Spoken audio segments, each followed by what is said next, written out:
सबको जय मसीह की। प्रभु आपको आशीष करे, ब्लेस करे। आज वचन सुनने के लिए पहले मैं आपसे एक गुजारिश करूंगा। ये जो वचन मैं आपको बताने वाला हूँ, ये प्लीज़ किसी को हर्ट करने के लिए नहीं, किसी को ठोकर का कारण नहीं है। ये केवल वचन पवित्र आत्मा परमेश्वर आपको सिखाने के लिए और मुझे सिखाने के लिए मैं आपसे बात कर रहा हूँ। तो प्लीज़ ये मत समझिए कि ये वचन मैं अगर बांट रहा हूँ या बोल रहा हूँ तो मैं किसी को हर्ट कर रहा हूँ या किसी को ब्लेम ना कर रहा हूँ। बिल्कुल नहीं, ये मेरा काम ही नहीं है मैं किसी को हर्ट करूँ या किसी को ब्लेम करूँ, क्योंकि यीशु मसीह ने ये कहा ही नहीं है। तो प्लीज़ आप इस बात पे ध्यान दीजिए, और जब ये वीडियो आप देखें तो पूरी एंड तक देखिए। प्रभु अपने वचनों के द्वारा आपको और मुझे बहुत आशीष करेगा। सबसे पहले मैं उस खुदा का धन्यवाद करता हूँ कि जिसने लाखों और करोड़ों भीड़ में मुझे चुना, मुझे पापित करने का अधिकार दिया। इतना ही नहीं कि मुझे अपने सेवा का मौका भी दिया। मैं इस योग्य नहीं, इस लायक नहीं, लेकिन ये उसका अनुग्रह, उसकी दया मुझ पे है। मैं दिल से धन्यवाद करता हूँ उस खुदा का। सचमुच हमारा परमेश्वर महान है और हम आपसे और मुझसे बेहद प्यार करते हैं। आइए आज हम कुछ वचन पे मनन करेंगे। लुक्का का अध्याय 10 का 38 के चैप्टर में मार्था और मरियम के घर यीशु मसीह जाता है। इसके बारे में आज हमसे कुछ मैं इसके ऊपर में मनन करना चाहता हूँ, कुछ बातें आपसे शेयर करना चाहता हूँ। देखिए यहाँ पे 39 के चैप्टर में लिखा है, मरियम नामक उसकी एक बहन थी, वह प्रभु के चरणों में बैठकर उसका वचन सुनती थी। परंतु मार्था सेवा करते करते घबरा गई और उसके पास आकर कहने लगी, हे प्रभु, क्या तुझे कुछ भी चिंता नहीं कि मेरी बहन ने मुझे सेवा करने के लिए अकेले ही छोड़ दिया है? इसलिए उससे कह कि मेरी सहायता करे। प्रभु ने उससे उत्तर दिया, मार्था, हे मार्था, तू बहुत बातों के लिए चिंता करती और घबराती है, परंतु एक बात अवश्य है और उस उत्तम भाग को मरियम ने चुन लिया है जो उससे छीना न जाएगा। इस वचन के द्वारा मैं आपसे आज कुछ बात करना चाहता हूँ।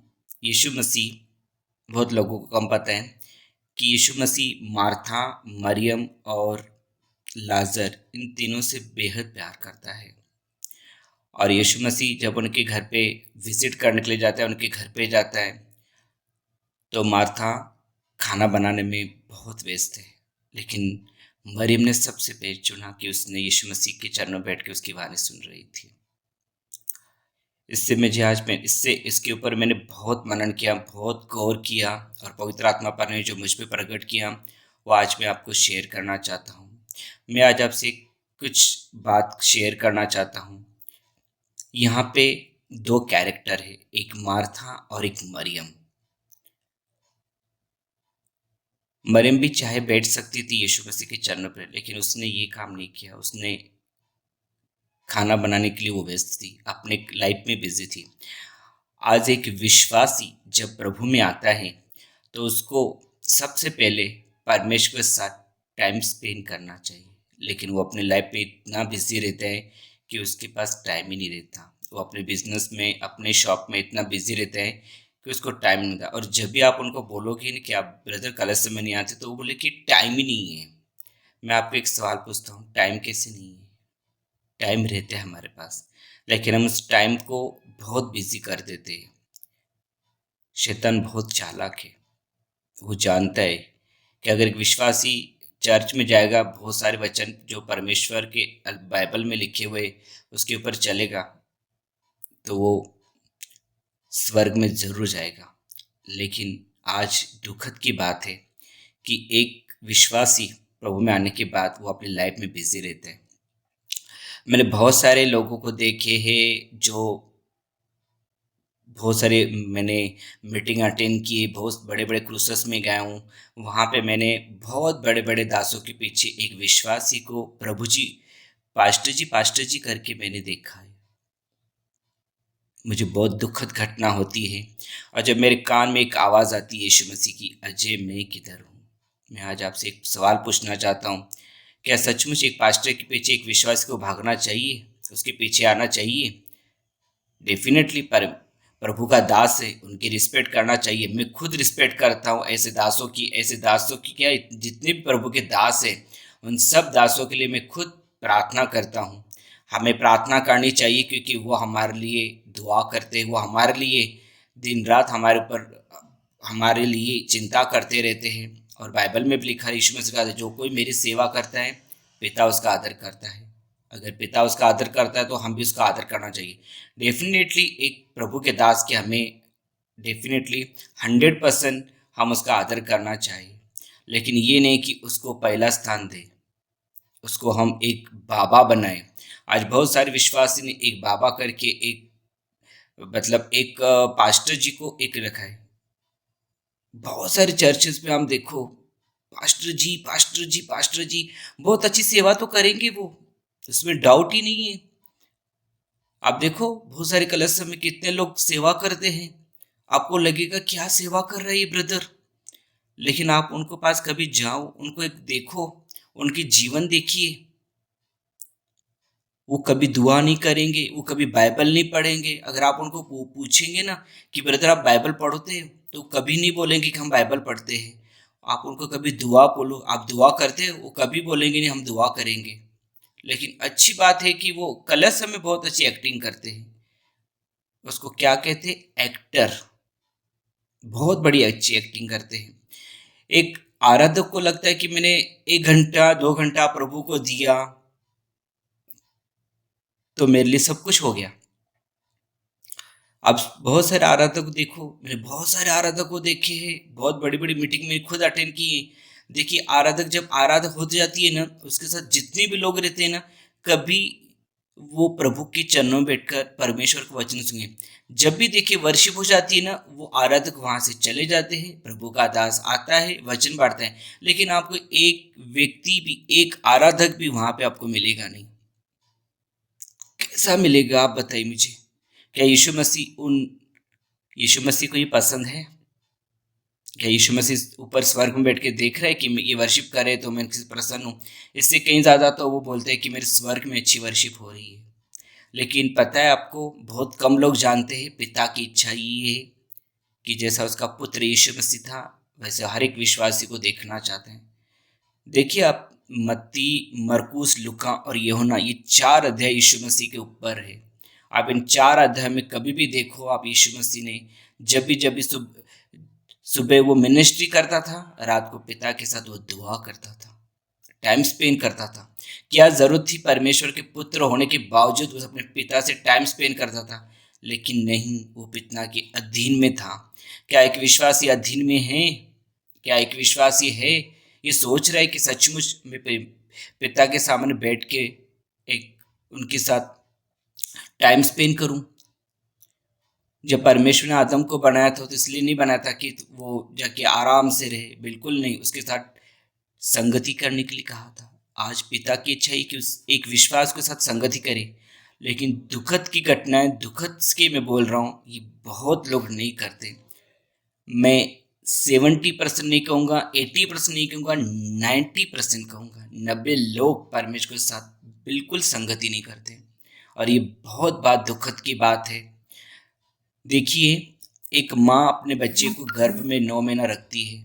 जब 9 महीना होने के बाद वो बच्चा बड़ा होता है तो उसको तकलीफ होती है अपने बच्चे को बड़ा करने में। जब बच्चा बड़ा हो जाता है तो वो अगर अपने माँ को माँ न कहते हुए दूसरी को माँ को कहे, उसको लाइक करे, उसको पहला स्थान दे, क्या उस माँ को अच्छा लगेगा? वैसे एक परमेश्वर को, जिस परमेश्वर ने आपने और मुझे बनाया है अपने स्वरूप अपनी समानता से, क्या मुझे अच्छा लगेगा कि उसका बेटा, उसकी बेटी एक प्रभु के दास को पहला स्थान दे, बिजनेस को पहला स्थान दे, किसी वस्तु को पहला स्थान दे? बिल्कुल नहीं। वो परमेश्वर कभी नहीं चाहेगा। वो कभी नहीं ये कहेगा कि मेरा बेटा और मेरी बेटी ये ऐसे करे। क्यों कहा यीशु मसीह ने मरियम को कि इसने सबसे उत्तम भाग चुना है? मैं रिस्पेक्ट करता हूँ मार्था की भी। मार्था की बहुत अच्छा काम कर रही थी। मैं समझ सक रहा हूँ कि उसके घर पे जब यीशु मसीह आया होगा तो उसके चेले के लिए खाना बनाना, लाजर के लिए 17-18 लोगों का खाना बनाना, डेफिनेटली ये बात है। ये मैं रिस्पेक्ट करता हूँ इस चीज़ की, मैं कदर करता हूँ। लेकिन यीशु मसीह ने मार्था को ये कहा कि तू बहुत बातों की चिंता करती है। आज एक विश्वासी बहुत बातों की चिंता करता है अपने लाइफ में लेके, लेकिन वो अपने परमेश्वर के साथ दुआ नहीं करेगा। अपने लाइफ की जो बातें हैं ना, एक परमेश्वर के साथ टाइम स्पेंड करना एक विश्वास क्यों नहीं आता। वो अपनी बातें किसी को शेयर करेगा, मालूम है, दूसरे को शेयर करेगा और दूसरे के बारे में बताएगा कि देखो ये मेरा प्रॉब्लम है, मेरे लिए दुआ कर, देख मेरे लिए प्रॉब्लम है, मेरे ये कर। प्रभु इसका गवाह है। जैसे परमेश्वर का अनुग्रह मुझ पे हुआ, परमेश्वर के साथ जैसे मैंने टाइम स्पेंड करना चालू किया, मैं बहुत नया ना था, प्रभु इसका गवाह है। आज तक मैंने अपने लिए किसी को भी नहीं कहा कि मेरे लिए प्रार्थना करो, दुआ करो। ये मैं घमंड नहीं करता हूँ, ये प्रभु का अनुग्रह है। ये प्रभु जानता है इस चीज़ का, क्योंकि प्रभु ने मत्ती का अध्याय में खुद कहा था तुम खुद प्रार्थना करो। और पौलुस बाद में कहते हैं आप हमारे लिए दुआ, एक दूसरे के लिए दुआ करो। डेफिनेटली हमें दुआ करनी है, लेकिन अपने लिए खुद प्रार्थना करनी है। हमें अपने लाइफ के बारे में जो भी प्रॉब्लम है हम दूसरों को ना शेयर करते हुए उस खुदा से करें, उस खुदा के साथ टाइम स्पेंड करें। हम क्यों अपनी लाइफ की सीक्रेट बातें दूसरों को शेयर करें। इतना याद रखिए, अपने लाइफ की जितनी भी आप शेयर करेंगे ना, आपको को कुछ फ़ायदा नहीं है। लोग आपका मजाक उड़ाएंगे। मैं अपने अनुभव से बता रहा हूँ। और जब मैंने अपने खुदा से टाइम स्पेंड किया, क्योंकि यीशु ने कहा था यूहन्ना 15:15 के अध्याय में, अब से आप मुझे तुम प्रभु जी मत कहो, अब से आप मुझे तुम मित्र कहो। यीशु मसीह आपका एक मित्र है। मैं आपसे कुछ कहना चाहता हूँ, आपसे कुछ बात शेयर करना चाहता हूँ। बहुत यीशु मसीह आपसे प्यार करता है। वो एक ऐसा परमेश्वर है जो आपकी चिंता करता है, आपके बारे में सोचता है। मैं आपसे एक गुजारिश करूँगा, हाथ जोड़ के मेरी विनती है, उस खुदा के बारे में सोचिए। अपना जो कीमती टाइम है उसके साथ टाइम स्पेंड कीजिए। वो इस चीज़ से वरीड रहता है, इस चीज़ से खुश रहता है कि मेरा बेटा मुझसे टाइम स्पेंड करे, मुझसे बातें करे। मैं आज आपसे एक ही बात करना चाहता हूँ कि उस खुदा के साथ अपना वक्त गुजारिए। सेवा करनी है, डेफिनेटली मैं नहीं कह रहा हूँ कि सेवा नहीं करनी, बिल्कुल सेवा करनी है। ये तो परमेश्वर को भाता है कि हम उसकी सेवा भी करें, क्योंकि हम अगर सेवा करेंगे तो उसके साथ जुड़े रहेंगे, और जुड़े रहेंगे तो पाप बिल्कुल नहीं करेंगे। लेकिन मेरा एक वक्त है, मेरा एक एक सजेशन है कि हम सेवा भी करें, लेकिन उसके साथ टाइम स्पेंड भी करें। आज बहुत सारे देखो, जब प्रभु का दास था उसकी जब सेवा, जब एक व्यक्ति जब सेवा करता है, उसकी सेवा खत्म हो जाती है ना, तो कभी प्रभु के सामने, प्रभु के दास के सामने बैठ के वचन खोलेगा नहीं, बाइबल नहीं खोलेगा। वो कभी बाइबल लेके नहीं आते। इससे क्या कहे आप बताओ मेरे को। अगर मुझे इतना इस चीज़ का दुख हो रहा है, मुझे इतना मेरे मेरा दुख हो रहा है मुझे, तो उस जिंदा खुदा को कितना दुख है जो स्वर्ग में बैठ के एक विश्वासी को देख रहा है। देखिए, मैं किसी को पहले ही वीडियो बनाने के पहले ही कहा था कि मैं किसी को टारगेट नहीं कर रहा हूँ। मेरा टारगेट करने का काम नहीं है। मेरा एक काम है सबको बताने का। जो पवित्र आत्मा परमेश्वर ने जो मुझे अगुवाई की वो मैं आपको बता रहा हूँ। प्लीज़, वक्त थोड़ा कम रह गया है, आने वाला बहुत जल्दी आएगा, क्योंकि ये सब बातें अंत के समय में चल रही है और आप और मैं अंत के समय में खड़े हैं। तो प्लीज़ मेरी रिक्वेस्ट है, मेरी गुजारिश है, उस खुदा को जानिए और अपना टाइम उसको दीजिए। बस वो खुदा एक ही कहते हैं कि तुम अपना मुझे टाइम दे दो, तुम्हारी सारी परेशानी मैं अपने लेता हूँ। क्यों कहा था यीशु मसीह ने मत्ती 11:28 से, सब परिश्रम करने बोझ के बच्चों मेरे पास मैं तुम्हें विश्राम दूंगा। हमें अपना बोझ, हम अपना विश्राम उसको देना है और अपना जो टाइम उसको देना है। आप देखिए अनुभव कीजिए। मैं गारंटी से कहता हूँ आप कभी निराश न होंगे। प्रभु आप इन वचनों के द्वारा आप सर मुझे आशीष करें। God bless.